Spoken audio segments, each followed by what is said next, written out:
मोदी साहेबांचं भाषण ऐकत होतो. ते आज मला सावधाच आहे.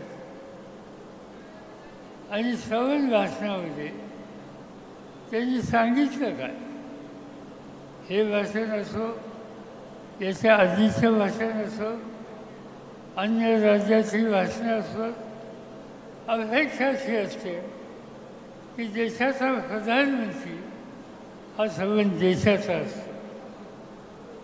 यांची भाषणं ऐकली, यांचे विचार समजून घेतले तर एक गोष्ट स्पष्ट होते की हे संबंध देशाचे प्रधानमंत्री नाही, ते भाजपचे प्रधानमंत्री आहे.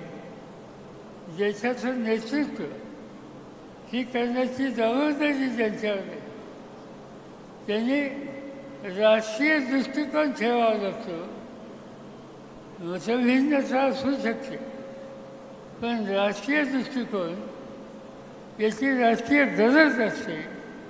आज मोदी कुठेही गेल्याच्या नंतर आपण राष्ट्राचे प्रतिनिधी आहोत, राष्ट्रीय दृष्टिकोन ठेवला पाहिजे याचं विस्मरण त्यांना होतं.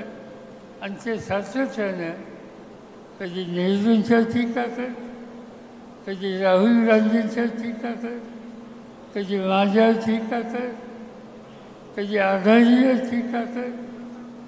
या निवडणुकीच्या निमित्तानं तुम्ही प्रधानमंत्री आहात, तुम्ही काय करणार हे देशाला सांगा.